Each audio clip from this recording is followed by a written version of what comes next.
Diretamente do Brasil, Brasília, Distrito Federal. Quem vos fala, mestre Dinho, trazendo sempre informações na palma da sua mão, com notícias de utilidade pública, nacional e internacional. O mestre Dinho, eu quero aqui, antes de iniciar esta live, eu quero falar sobre o Pix do juiz Oscar Aníbal Chapan. Pix, Oscar Aníbal Chapan, @gmail.com. Repito, Oscar Aníbal Chapan, @gmail.com. Está na descrição desse vídeo. Meus amigos e amigas patriotas, quem vos fala, mestre Dinho, trazendo sempre informações na palma da sua mão, com notícia de utilidade pública, nacional e internacional. O mestre Dinho, estou aqui no site da Gazeta do Povo.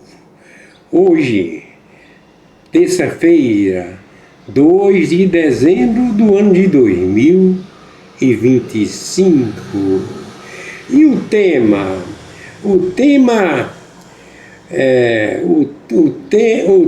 desse conteúdo é o seguinte, é a parte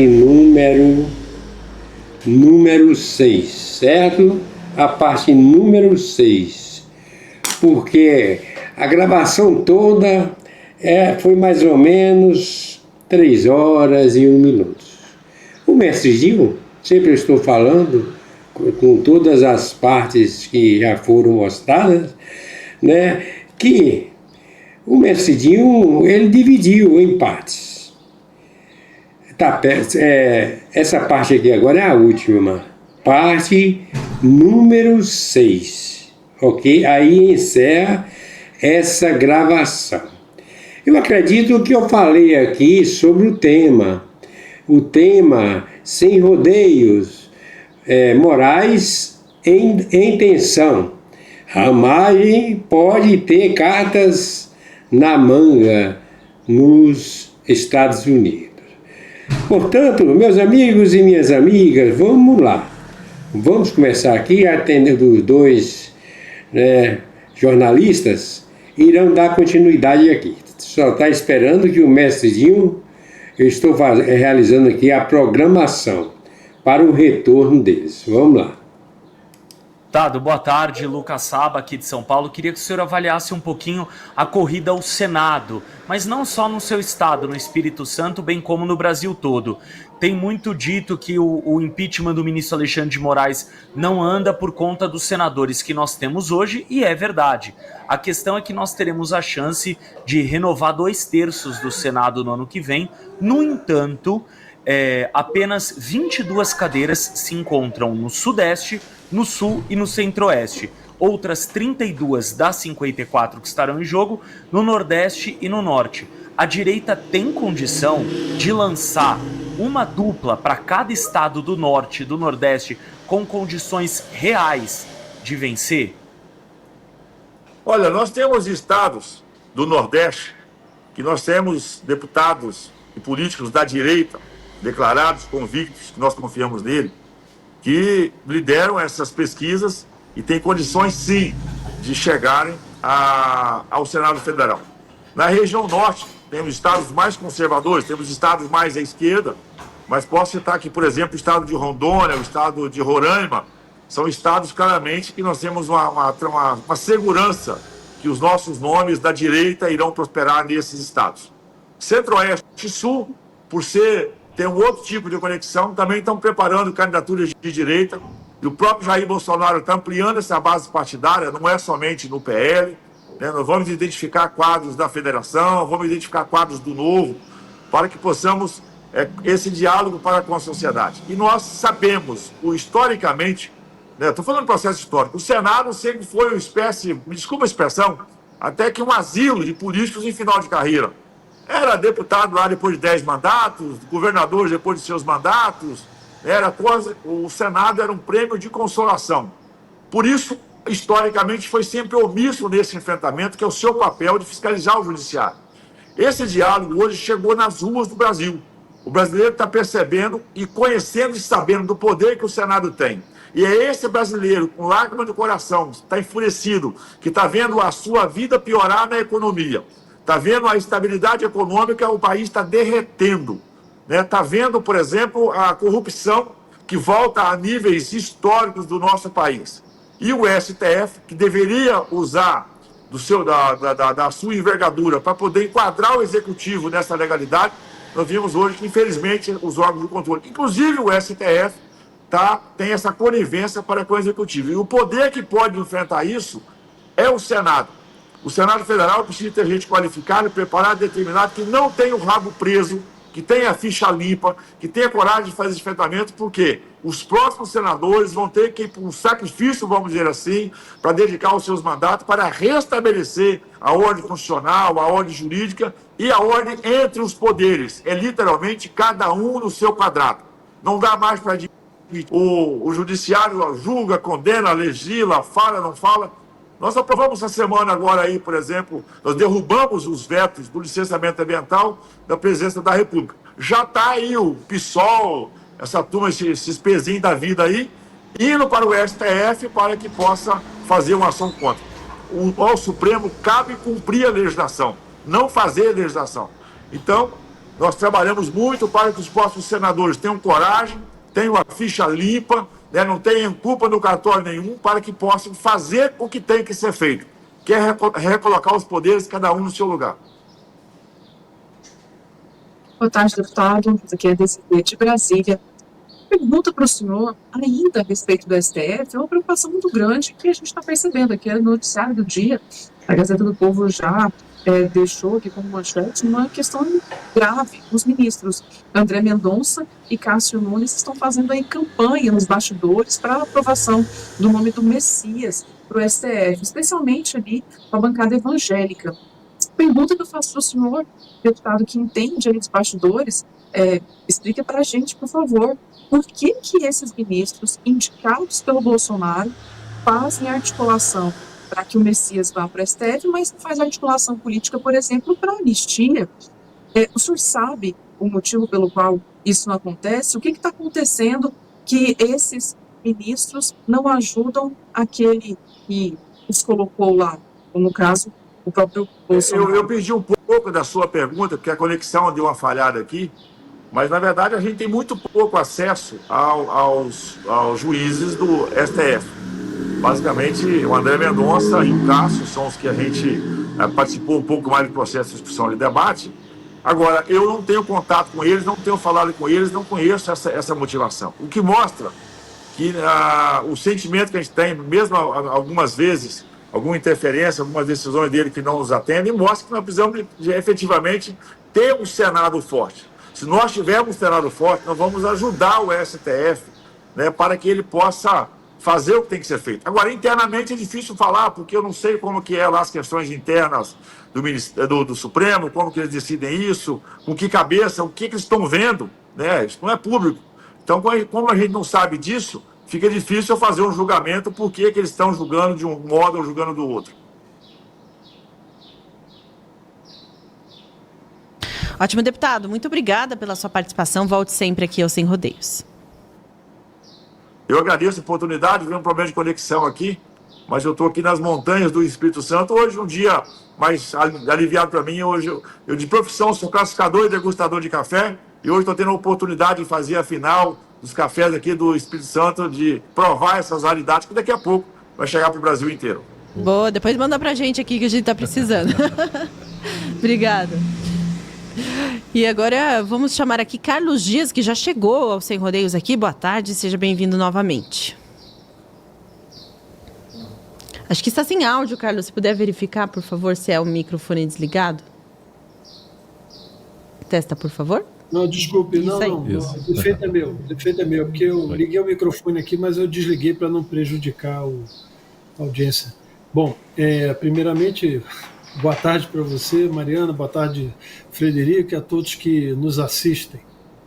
Ótimo. Pegando o gancho aí, né, a carona na pergunta que a Desirê fez, inclusive, para o deputado, sobre o nome do Messias e a resistência que existe ao nome dele, por diversas frentes. Uma delas é a questão, inclusive, ideológica, relacionada ali a alguns valores, como a questão da vida, né?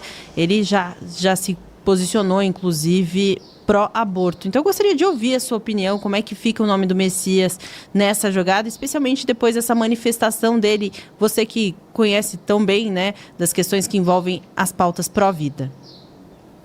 Olha, primeiramente, em relação à manifestação dele e da indicação, por exemplo, para que ele seja ministro do STF, olha, vem uma recordação, para mim, assim, muito, muito forte, porque lá quando o presidente Lula, né, ele foi preso, se forjou uma obstrução de justiça, forjou no sentido produzida, né, pela a ex-presidente caçada também, Dilma, e ele foi o veículo para que, se a polícia fosse prender o Lula, naquela época tinha uma nomeação dele, já publicada, assinada pela Dilma, como ministro do governo dela. Então, nós vamos colocar um sujeito que trabalha no campo da obstrução de justiça no Supremo Tribunal Federal. Essa pergunta eu deixo para os senadores, porque do Lula a gente espera qualquer coisa, não tem a menor dúvida, né, que as coisas elas podem vir numa direção sempre muito errada, é só a gente ver como está o país. Então, essa situação da indicação dele, na minha visão, para o Supremo, que já não compreende o valor absoluto da vida, embora isso esteja garantido na Constituição, como fizemos diversas discussões aqui no Sem Rodeios, ele vai ser mais uma figura que vai sustentar essa tese, né, de uma flexibilização, né, da vida humana. O valor absoluto ele está garantido na Constituição e ele está efetivamente comprovado e, repito, garantido pelo fato de haver apenas uma exceção, que é uma questão de pena de morte. Quando a gente fala de pena de morte, é para criminosos e que têm o direito de defesa. Não existe a possibilidade de quebrar a inviolabilidade da vida humana, como está no artigo 5º da Constituição, porque a criança que está no ventre materno ela não é criminosa, ela não cometeu crime nenhum, ela é vítima de uma figura que violou a sua mãe. Então, raciocinar de que existe uma possibilidade de flexibilização, porque a Constituição ela admite uma hipótese de pena de morte, que é no caso de traição, mas exatamente essa exceção que garante efetivamente a impossibilidade de outras condições de você eliminar a vida humana. Então, eu vi o parecer da AGU, se não me engano, é de junho de 2024, defendendo aquilo que o PSOL coloca como a DPF, né? É a DPF do PSOL, uma arguição de descumprimento de preceito fundamental, como se o preceito fundamental fosse eliminar a vida humana, né? Então, quer dizer, uma decisão, na verdade, uma resolução do Conselho Federal de Medicina que eliminou uma prática médica, né, de eliminação de vida através da injeção de cloreto de potássio no coração de uma criança. E eles dizem até 22 semanas. O que, na minha visão, obviamente é um erro, porque diz que pode haver, a partir de 22 semanas, segundo eles, a condição de sobrevida da criança fora do útero materno. Mas ela não deixa de ser vida antes de 22 semanas, porque se ela vai nascer ou tem possibilidade de superar a condição de estar fora do ventre materno, por condições tecnológicas, etc., aquilo só pode ser uma vida, né? Porque não tem sentido que ela ganhe vida a partir de 22 semanas. Então, o que era antes? Então o valor absoluto da vida está consagrado, e a vida ela começa na concepção. Então eu acho que essa visita, por exemplo, dele, uma visita de cortesia à CNBB, e sendo recebido pelos bispos, pelo presidente, pelo secretário-geral, né, o presidente é o cardeal Dom Jaime e o secretário-geral é Dom Ricardo, né, eu acho que é uma coisa totalmente, eu diria, agressiva, intimidatória, porque se ele quisesse fazer visita de cortesia, ele faria quando ele produziu, em 2024, essa sentença de morte, ou a continuidade, ou a validação da sentença de morte através de assistolia fetal. E ele declarou inconstitucional, foi o ato, né, da resolução do Conselho Federal de Medicina. Sendo muito pesado, mas temos que ser contundente em relação a isso, vamos chamar assim, uma visitação do Iscariotes a Jesus novamente. Validar um beijo e entregar a morte. Que é exatamente isso que esses atos criminosos produzidos pelo Estado brasileiro fazem com as crianças que são também violadas. Não é só a mãe. E o PSOL é parceiro disso, né? Ela não se preocupa, logicamente, com a mulher que teve essa violação. Tanto é que, se vocês quiserem, ou qualquer um de nós aqui, produzir algum tipo de texto que aumente a pena por violação às mulheres e bota os criminosos, por exemplo, com pena de morte, embora a Constituição proíba, mas estou exemplificando, eles vão ser todos contra. O que eles querem é, ideologicamente, trabalhar a desconstrução da natureza humana dentro da sua maior eficácia, que é exatamente o status moral de uma vinculação divina de criação. Então eles querem materializar tudo, e isso significa tornar aquilo que é sagrado e puro em lixo, que é exatamente a produção intelectual e moral dessa gente.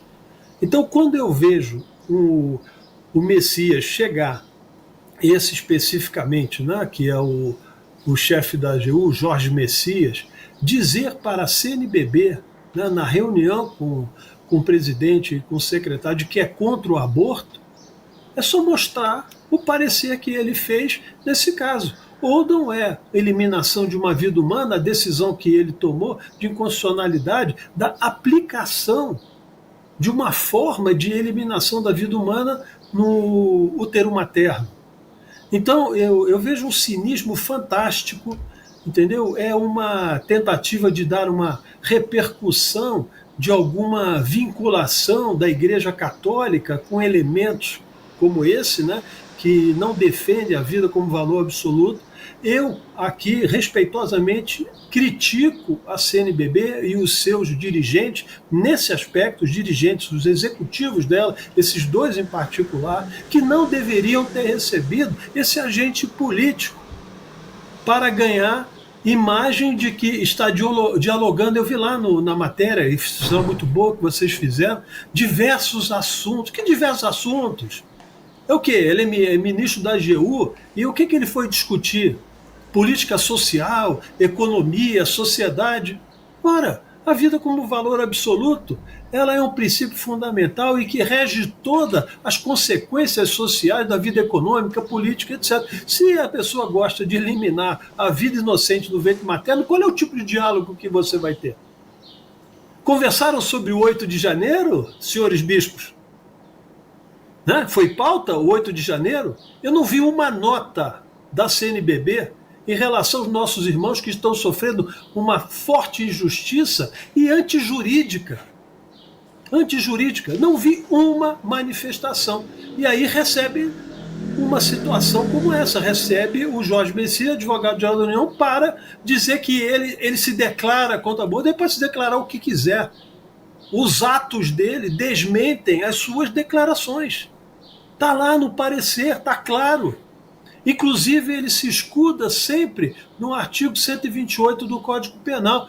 Se ele fosse um jurista de escola, ele saberia, né, que o artigo 128, o Código Penal, em particular, nesse ponto, no artigo 128, ele está revogado pela Constituição. Por que não faz o debate do valor absoluto da vida, o que está especificado no artigo 5º da Constituição? E a vedação que só permite a possibilidade de uma condição de eliminação da vida humana, que é através da pena de morte, mas de criminosos, não de inocentes. Então nós estamos caminhando para o Estado ditatorial. E outra coisa, esse tipo de julgamento prévio, ele não é permitido na Constituição. Qual é o direito de defesa que tem a criança no ventre materno? Quem é o advogado constituído? Porque a mãe, ela supostamente é protegida pelo Estado com essa tal prática de possibilidade de execução do crime de eliminação de criança, mas não é punida, é uma excludente de punibilidade, como está no artigo 128, que eu já disse, né, pela Constituição Federal de 88, está revogada. Mas essa discussão não se faz, a discussão não é provida, a discussão é da enganação. A discussão é exatamente essa, é beijar o rosto de Cristo para entregá-lo. E isso representam essas figuras centrais, né, tanto o cardeal quanto o bispo auxiliar, representam, né, a figura de Cristo para nós na terra, aqueles que têm fé católica. E aí vai lá um para beijar-lhes a face, enganado. Só tem uma diferença. O Cristo ressuscitou ao terceiro dia e vai julgar os vivos e os mortos. Esse é o credo que rezamos todos os domingos, né, e nas missas solenes. Então, eu acho que estão brincando demais com a fé do povo católico. E a Igreja, se ela tem alguma constituição de ordem política, ela deve fazê-lo na jurisdição de cada arquidiocese ou diocese. CNBB não é instituição jurisdicional territorial. Ela é apenas uma área onde se conjuga os bispos de todo o Brasil, e esses bispos discutem programas, projetos pastorais que podem haver numa dimensão continental, que é o Brasil, alguma convergência de ordem cultural e fazer, enfim, as suas políticas, vamos chamar assim, mais centralizadas de ação conjunta, porque cada bispo é autônomo nas suas dioceses e arquidioceses. Então, na verdade, o centro, vamos chamar assim, canônico jurídico de uma visita supostamente que pudesse ser feita de caráter diplomático ou de autoridade para autoridade, seria o cardeal arcebispo de Brasília, Dom Paulo César, e não a CNBB. Mas por que ele escolheu a CNBB? Porque, embora ele tenha sido recebido por essa cúpula, ele sabe muito bem que as comissões pastorais da CNBB, elas negam efetivamente aquilo que está capitulado na doutrina da Igreja. Eles são anti-liberdade econômica, eles são anti-garantia da propriedade privada, uma série de outras coisas. Eles são contra a evangelização, eles preferem manter povos pagãos, preservar aqueles distante da salvação. Então, eu acho que ele conhece bem o ambiente. E nós conhecemos também aquele ambiente e conhecemos aqueles que tentam, né, operar a condição de fé do povo brasileiro. Então, sintetizando, é o seguinte: eu digo que, na minha visão, e por todos os atos que ele cometeu, ele mentiu desavergonhadamente. Tenho certeza que os bispos sabem disso, né? Não existe pauta que ele possa trabalhar vamos assim, na CNBB como uma construção de algum projeto de defesa da vida, de valores fundamentais, ao contrário. Mas tirou foto, de repente, né? Saiu na mídia, então engana, né, aqueles que imaginam que esse sujeito possa ter qualquer vínculo de fé cristã. Embora eu saiba que ele é evangélico, mas eu também assumo a posição de que os evangélicos são a favor da vida. E a Igreja Católica tem uma posição formal, inalienável, de defesa da vida, apesar da fraqueza de muitos que não defendem com grande convicção essa nossa pauta. Verdade, Carlos. Muito obrigada pela sua companhia. Até a próxima. Até a próxima. Fiquem com Deus. Muito obrigado por essa oportunidade. Amém. Você também. Até. Bom, a gente já vai ter frases da semana, aquele momento esperado aqui na sexta-feira. Eu só vou já agradecer aqui a companhia do Lucas Saba nessa tarde. Valeu, Lucas. Valeu, Mari, obrigado. Um abraço para você, para o Fred. Bom final de semana a todos e até segunda. Até. Valeu, Lucas, que cobriu, inclusive, o Constantino aí nessa semana. Além do papel dele, ele ainda ficou mais tempo aqui com a gente também, cobrindo as férias do Rodrigo Constantino. Agora, Desirê, obrigada pela companhia. Eu que agradeço, Mário. Eu achei ruim que a Anne saiu mais cedo. Ela estava com a mesma roupinha que eu. Hoje, se a gente tivesse combinado, não daria tão certo. Ia ficar bonitinha nós duas aqui na tela. Mas obrigada pela participação também. Sempre é muito bom estar aqui com vocês. Fiquem com Deus e um excelente final de semana. Até. E agora sim, Omar Godoy, boa tarde, bem-vindo ao programa de hoje. Boa tarde, Mariana, Fred, os outros comentaristas, todo mundo que está acompanhando o programa dessa sexta-feira.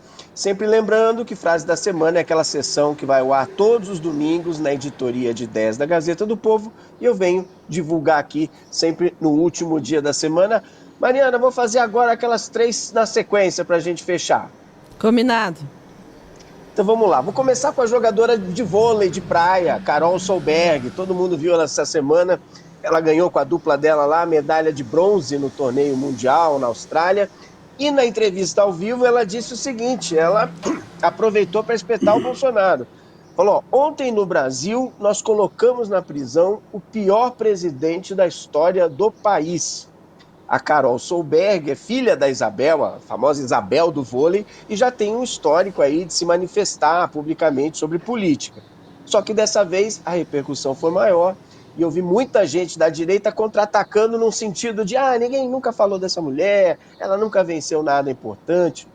Mas o que me chamou a atenção foi que a Carol, ela conseguiu um negócio impressionante. Ela apagou a própria conquista esportiva dela. Em vez de falar de treino, de educação, de superação, ela entrou ali numa catarse de militância e, enfim, preferiu lacrar do que ser feliz, né?